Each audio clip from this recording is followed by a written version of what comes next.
ನೋಡಿ, ರಾಜ್ಯದಲ್ಲಿ ಮೇಲಿಂದ ಮೇಲೆ ಪರೀಕ್ಷಾ ಅಕ್ರಮಗಳ ಒಂದು ಸುದ್ದಿ ಬರ್ತಾನೆ ಇರುತ್ತವೆ. ಈಗ ಮತ್ತೊಂದು ಪರೀಕ್ಷಾ ಅಕ್ರಮ ನಡೀತಾ ಹೀಗನ್ನೋ ಪ್ರಶ್ನೆ. ಎಕ್ಸಾಮ್ಗೂ ಮುಂಚಿತವಾಗಿಯೇ ಪ್ರಶ್ನೆ ಪತ್ರಿಕೆಗಳು ಲೀಕ್ ಆಗ್ತಾ ಇದ್ದಾವೆ. ಇಲ್ಲಾಗಿರೋದು ಕೂಡ ಅದೇ.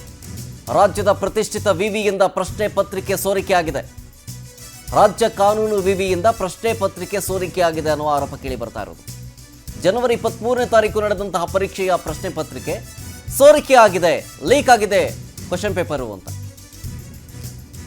ಅದು ಏನು, ಪರೀಕ್ಷೆಗೂ ಮುಂಚೆನೆ ವಾಟ್ಸಪ್ನಲ್ಲೆಲ್ಲ ಹರಿದಾಡ್ಬಿಟ್ಟಿದೆ ಈ ಪ್ರಶ್ನೆ ಪತ್ರಿಕೆ. ಕಾನೂನು ವಿಶ್ವವಿದ್ಯಾಲಯ ಜಾಗೃತ ದಳದ ಚೇರ್ಮನ್ಗೆ ದೂರು ಕೊಟ್ಟಿದ್ದಾರೆ. ಈಗ ಸೈಬರ್ ಕ್ರೈಮ್ ಠಾಣೆಗೂ ಕೂಡ ದೂರು ಕೊಟ್ಟಿದ್ದಾರೆ ಚೇರ್ಮನ್ ಡಾಕ್ಟರ್ ವಿಶ್ವನಾಥ್. ಸದ್ಯ ಇದರ ಹೊಣೆ ಯಾರಿಗೆ, ಈ ಆರೋಪಿಗಳು ಯಾರು ಪತ್ತೆಗೆ ಅಂತೇಳಿ ಪೊಲೀಸ್ ಇಲಾಖೆ ಈಗ ಮುಂದಾಗ್ತಾ ಇದೆ. ಸಂಬಂಧಪಟ್ಟಂತೆ ಕಂಪ್ಲೇಂಟ್ ಕಾಪಿನ ಗಮನಿಸ್ತಾ ಇದ್ದೀರಿ. ಅನ್ನೋನ್ ಸಸ್ಪೆಕ್ಟ್ ಮಾಡಿರೋದು.